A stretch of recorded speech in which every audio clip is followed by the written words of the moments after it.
Good morning students. आज हम पढ़ेंगे लेसन नंबर 2 में लास्ट टॉपिक है अपना व्यावसायिक संगठन के स्वरूप का चयन। यानी इस चैप्टर में हमने 5 बिजनेस पढ़ लिए। एकाकी स्वामित्व यानी जिसमें जो है वो सिंगल व्यापारी होता है, अकेला मालिक होता है। सेकंड हमने पढ़ लिया संयुक्त हिंदू परिवार व्यवसाय यानी जॉइंट हिंदू फैमिली बिजनेस। फिर थर्ड हमने पढ़ लिया पार्टनरशिप यानी साझेदारी। फोर्थ हमने इसमें पढ़ा आपके जो सहकारी समितियां होती हैं यानी कोऑपरेटिव सोसाइटी। और पांचवा हमने पढ़ा कंपनी। तो इन पांचों बिजनेस में से अगर कोई बिजनेसमैन एक नया बिजनेस सेटअप करना चाहता है यानी नया बिजनेस खोलना चाहता है तो उसे किस प्रकार से ये चुनाव करना चाहिए कि वो पांचों में से कौन सा बिजनेस स्टार्ट करे। इसके लिए हमको ये पॉइंट्स दिए गए हैं। अब इसके कंपैरिजन करके जो है बिजनेसमैन ये डिसाइड कर सकता है कि उसे कौन से बिजनेस में इन्वेस्टमेंट करना है। तो सबसे पहला है इसमें प्रारंभिक लागत, यानी किसी भी बिजनेस को स्टार्ट करने में जो उसकी कॉस्ट आती है वो कॉस्ट बहुत ही इंपॉर्टेंट होती है, क्योंकि बिजनेसमैन के पास जितना पैसा है वो उस अकॉर्डिंग ही बिजनेस को स्टार्ट कर सकता है। क्योंकि कोई भी जो बिजनेसमैन होता है वो स्टार्टिंग में बिजनेस को शुरू करने के समय पर बहुत ज्यादा पैसा मार्केट से लोन नहीं ले सकता। वो स्टार्टिंग में केवल उतना ही बिजनेस खोलने की कोशिश करता है जितना सफिशिएंट अमाउंट उसके पास होता है। तो सबसे पहले जो कंपैरिजन किया जाता है वो प्रारंभिक लागत यानी जो कॉस्ट है उसको सेटअप करने की। वो कॉस्ट कैसे डिसाइड करेंगे? अब जैसे कि अगर मान लो बिजनेसमैन के पास बहुत सारा पैसा है तो वो कंपनी का चुनाव कर सकता है, कंपनी बिजनेस स्टार्ट कर सकता है। लेकिन उसके पास कम अमाउंट है तो वो सोल ट्रेड यानी एकाकी बिजनेस कर सकता है। अगर वो पार्टनरशिप में बिजनेस करना चाहता है यानी वो सोचता है कि 2-3 जने मिलकर के बिजनेस कर लें तो वो पार्टनरशिप स्टार्ट कर सकता है। तो इसलिए जो प्रारंभिक कॉस्ट है यानी स्टार्टिंग की जो कॉस्ट है वो बहुत इंपॉर्टेंट होती है। उसके आधार पर वो बिजनेसमैन ये डिसाइड कर सकता है कि वो कौन सा बिजनेस स्टार्ट करेगा।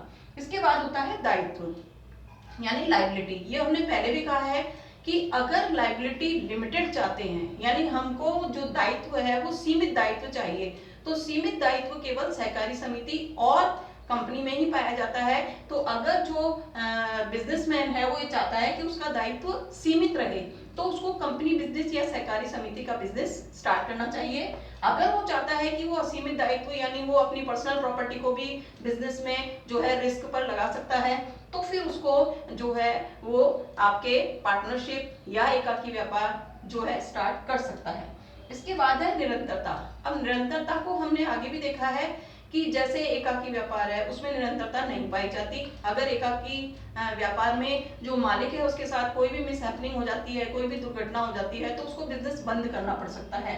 तो अगर निरंतरता की दृष्टि से देखें तो जो कंपनी है वो एक ऐसा बिजनेस है जिसमें कोई भी मेंबर आए कोई भी मेंबर चला जाए उसका कंपनी पर कोई प्रभाव नहीं पड़ता, कंपनी जो है वो कंटिन्यू चालू रहती है। इसके बाद हम देखें प्रबंधन योग्यता यानी मैनेजमेंट करने की क्षमता। हमने पढ़ा था आगे कि एकाकी व्यापार में मैनेजमेंट करने की जो क्षमता होती है पर्सन में वो बहुत कम होती है। क्यों? क्योंकि उसमें जितनी योग्यता है वो उसको यूज कर सकता है।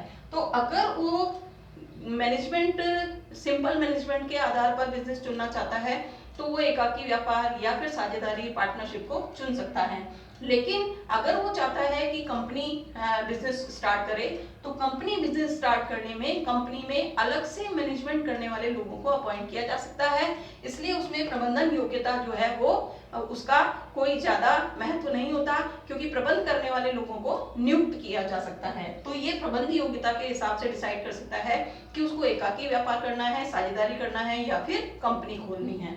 इसके बाद है पूंजी की आवश्यकता। अब पूंजी की आवश्यकता में भी वही है कि आपके पास कैपिटल कितनी है, आप कितनी कैपिटल इन्वेस्ट कर सकते हो। अगर आप छोटा बिजनेस सेटअप करना चाहते हो तो आपको कैपिटल की आवश्यकता कम पड़ेगी।